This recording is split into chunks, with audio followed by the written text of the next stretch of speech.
সেই লেভেলের কড়া চা, মানে যারা কড়া চা পছন্দ করে এটা মানে খাওয়ার জন্য হলো তাদের এখানে আসতে হবে।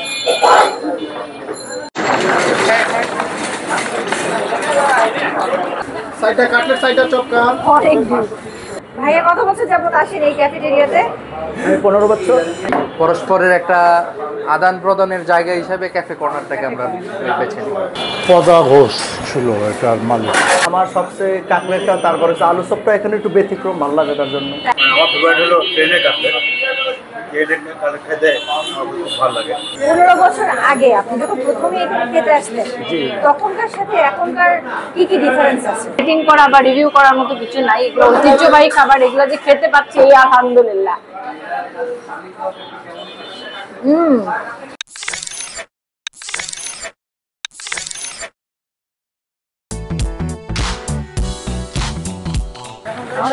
সন্ধ্যা হয়ে আসতেছে আর আমরা প্রায় ভাই এরকম শুদ্ধ করতে গেলে মজা হবে না।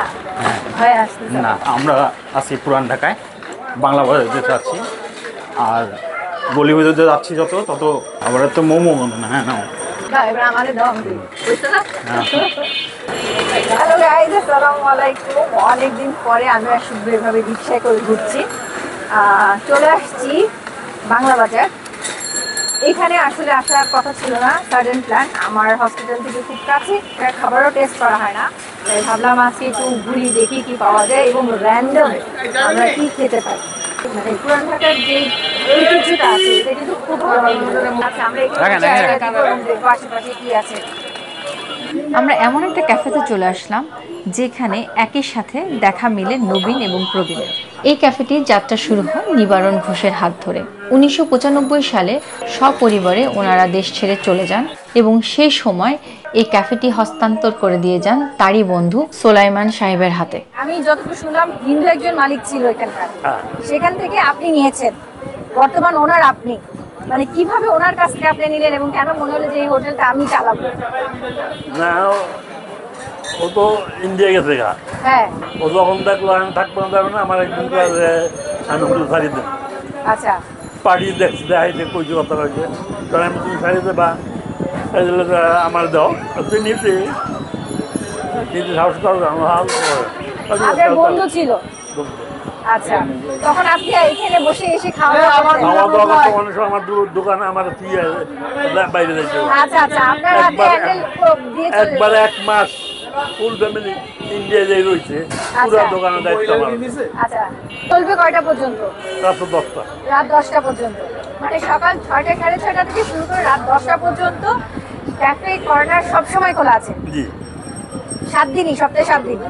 হ্যাঁ, বন্ধ নেই। চিংড়ি ফ্রাই 100 টাকা, আলু চপ 20 টাকা, চিংড়ি ফ্রাই 150 টাকা, ক্রাব চপ 190 টাকা, কাটলেট 50 টাকা। এখানে সবথেকে বেশি ফেমাস আমাদের সবটাই ভালো, তারপরে রেস্ট হলে খাসি ক্রাব চপ, তারপর চিংড়ি ফ্রাই। বিকেলের নাস্তা মানে এখানে ক্যাফে কর্নার। এটা খুব ঐতিহ্যবাহী, দীর্ঘদিনের পরিচিত আমার কাছে।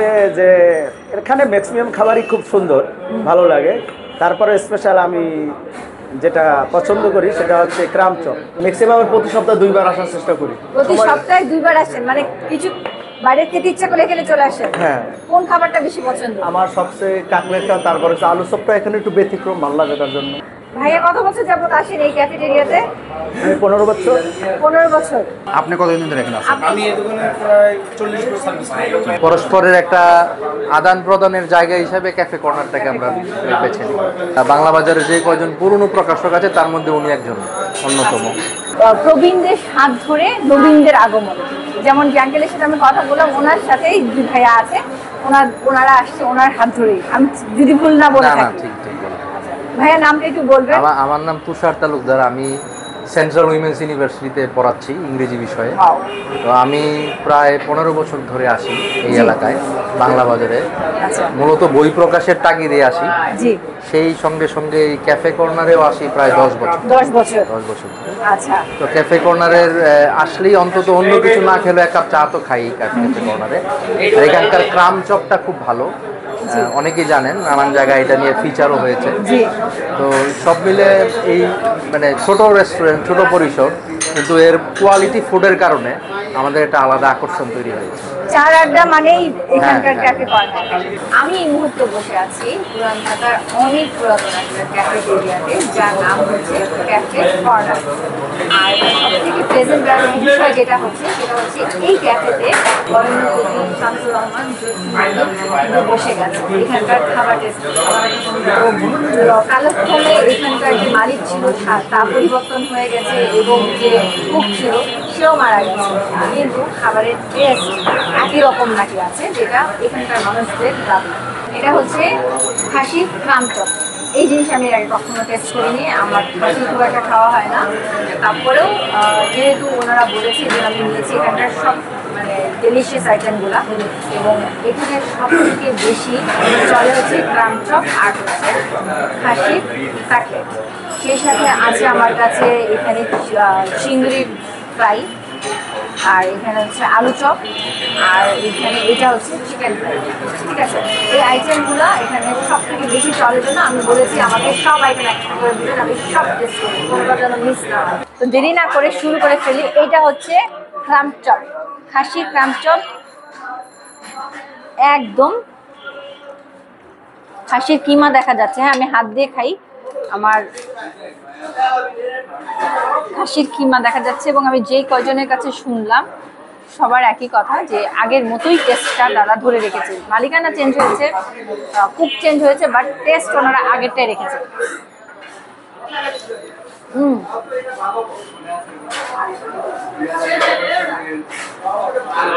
বেশ ক্রিস্পি, এবং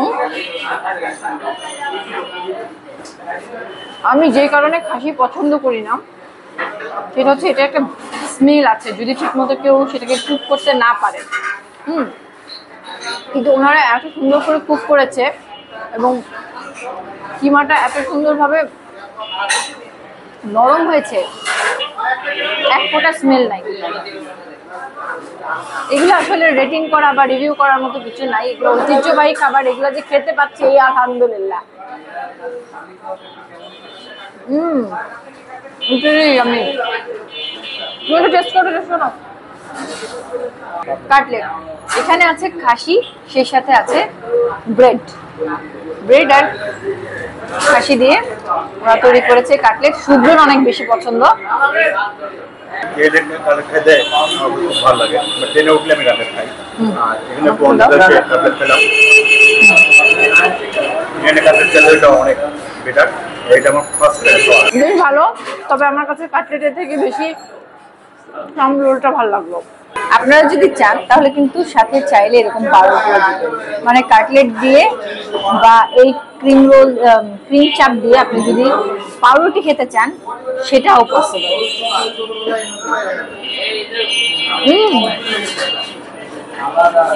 পাউরুটি খেতে মজা। সব থেকে লোয়েস্ট প্রাইসের হচ্ছে এই এগ চপটা, এবং এই এগ চপের প্রাইস বলছিল 20 টাকা। তারপরেও অনেকেরই ফেভারিট এই এগ চপটা। এই এগ চপটা নাকি অন্যান্য জায়গার চপের থেকে একটু ডিফারেন্ট হয়। দেখেন, আমি দেখতে পাচ্ছি, আমি এটা ক্র্যাক করলাম, হ্যাঁ, ভাঙার পরে দেখছি যে এরকম সুন্দর মতো আছে।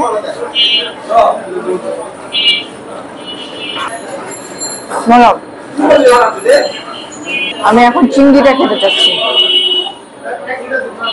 এত সুন্দর করে ফ্রাই করছে, পুরো চিংড়িটা দেখা যাচ্ছে, এই যে ওর লেজ।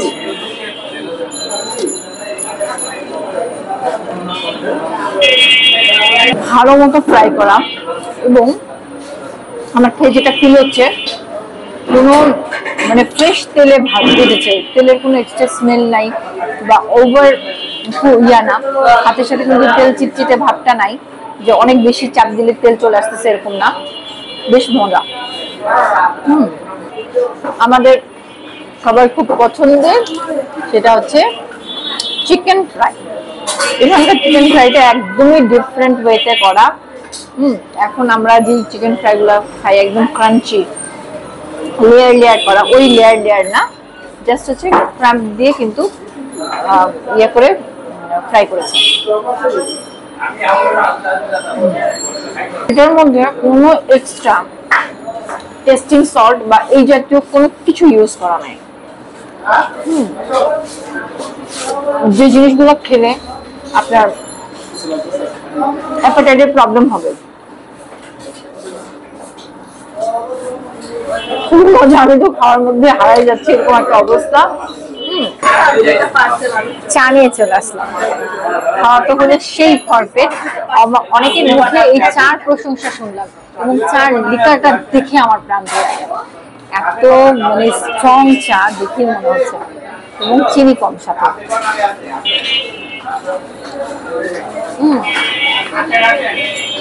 সেই লেভেলের কড়া চা, মানে যারা কড়া চা পছন্দ করে এইটা মানে খাওয়ার জন্য হলো তাদের এখানে আসতে হবে।